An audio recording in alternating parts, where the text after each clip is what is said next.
Hey everybody. So we figured since the last month or so we've been doing some intense projects, let's do a couple simple ones that we can use around the shop with our scrap leather.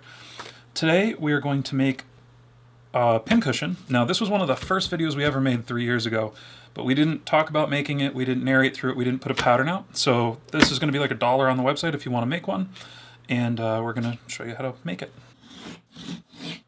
Once the pattern's cut out, I'm just going to trace 2 of these, and one of them I'm going to mark the dots, because these are the holes that we're going to punch in the leather so that we can put our sewing needles in them. And you can see by this leather, I like to use, for projects like this around the shop, I like to use kind of the most marked up stuff I can find, because it just ages so cool, and it's not really something that, you know, you might get a special request from someone to have you make something with all the pockmarked leather. That's definitely a cool look, but you don't get a lot. So, you know, this leather usually goes to samples, which then get given away or thrown out.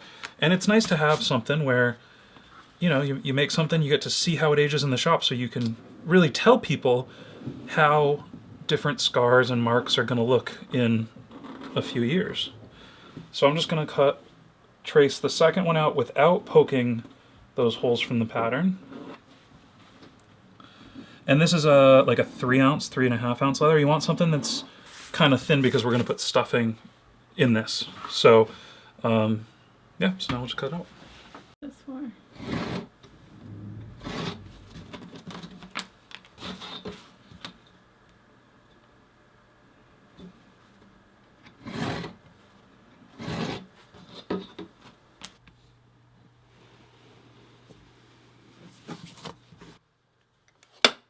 You can kind of pick how big you want the holes to be in your pincushion. I'm going to go with like a 5/32. I don't like it to be super, super big. So yeah, I'm going to go with 5/32, and then we're just going to punch out the holes. Now, if you want to add your own holes to this to make a different pattern, you know, by all means get creative with it. And we're just going to go around and punch these out.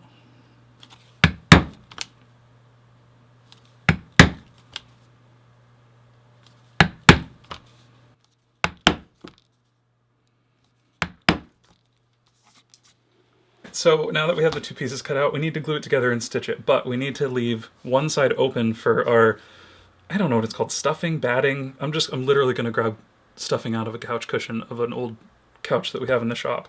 So I'm going to glue like 3 sides on each of these, stick them together, and then we will add our stuffing and then glue it all, and then stitch the whole thing. You can also stitch 3 sides, stuff it, and stitch the 4th side, but with this, because it's so small, there isn't a ton of pressure on, like with the batting, stuffing, whatever in here, that I find it easier to just glue it, put the stuffing in, glue the edge, and then sew the whole thing all in one go.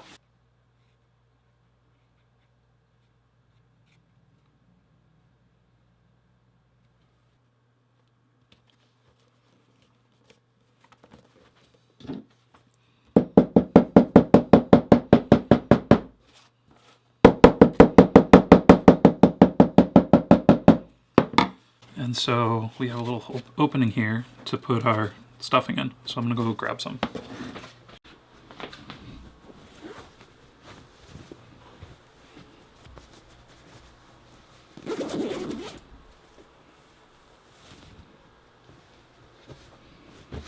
So we're not going to put a whole ton in. We're just going to do a little bit. And then what you can also do is you can test to make sure that your needles are going to stick into whatever filling that you're using before you close it up, because some stuffing doesn't work as good as other stuffing, and if you pack it too full, it's not great either. So we have our stuffing in there, and our needles fit perfect. And once this is glued down, you can see this is going to hold just fine. So now we're just going to glue up this seam, and we can just stitch around this like it's any other project.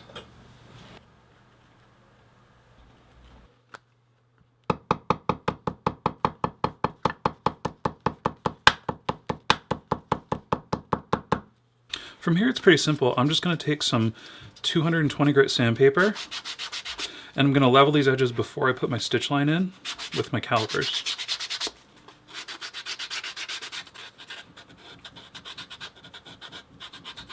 Once we have our edges all nice and even, we're just going to lay our stitch line down with our dividers.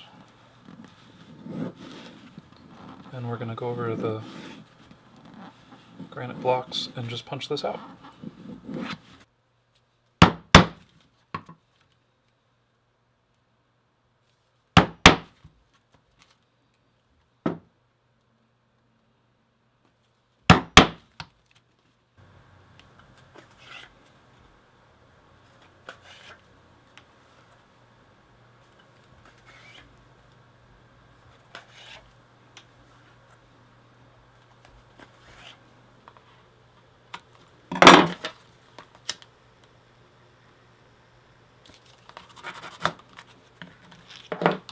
And so once we have this all sewn up, all we have to do is take care of our edges.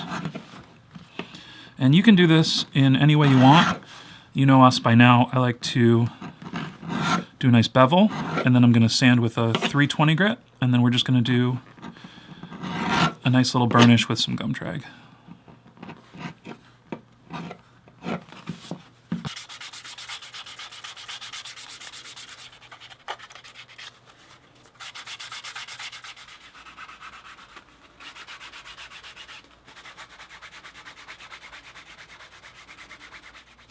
And here we go. Our finished piece. It's pretty simple, but it's a nice addition to your bench. And I'll show you the reason I don't put more holes in this is because, you know, you have one nice center hole, but what I like to do is this holds more than enough needles.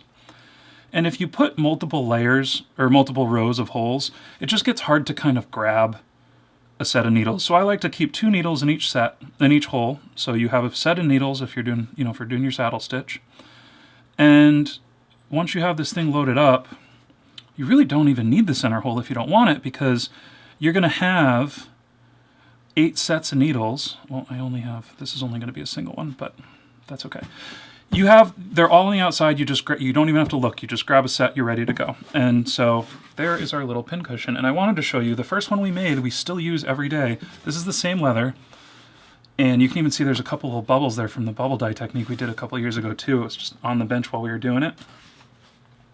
And you see just how nicely that ages. And you can see why I like to use sort of the scrap leather that you really wouldn't make a wallet with, because a lot of the times, look at that, like the fade out with the middle being a little bit, it's like a sunburst. A lot of times you get really interesting patina pattern around all of those little imperfections. And so that's about it. So the pattern's going to be on the website for like $1. You can download it, make one, make sure to tag us on Instagram if you do. I love seeing them. And thank you guys so much for watching. We'll see you in the next one.